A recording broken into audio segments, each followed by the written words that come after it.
AI patients used to help train student doctors from a BBC News article.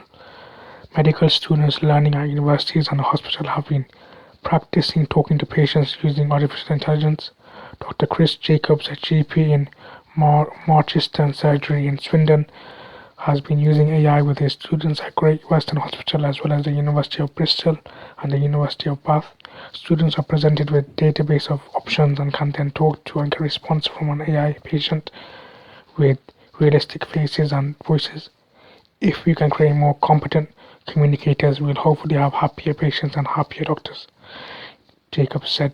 He said students often have to practice with each other or book days with actors, but AI adds to what they can use and also means students can learn more at home.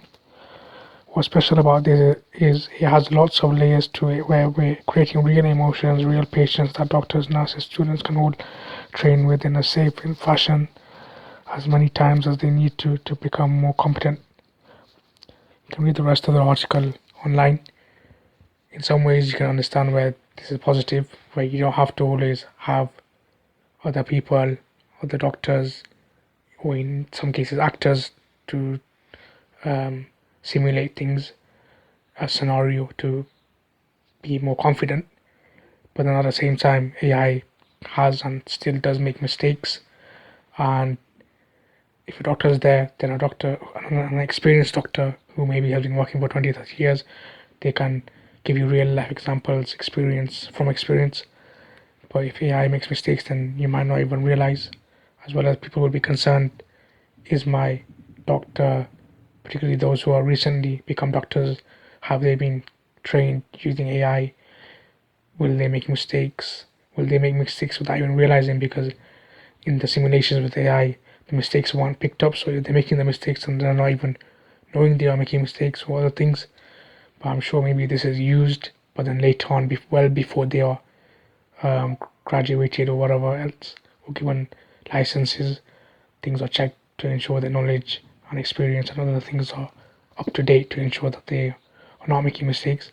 But it's interesting to see that AI is already being used, and in this way also to train people of in healthcare in different departments, and who knows what can be capable in the next 10, 20 years. 10 years ago, people wouldn't have believed something like this, but here we are, maybe 10, 15, 20 years, maybe even sooner.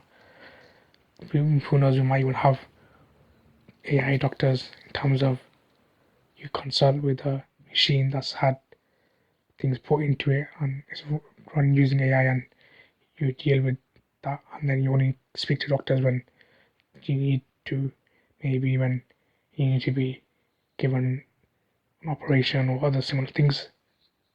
So I guess this could be something that's gonna become normal, and maybe people should be more open to it. But of course, it's understandable that many people are on the fence, or even they're not sure about it, because why would you want AI to be training your future doctors?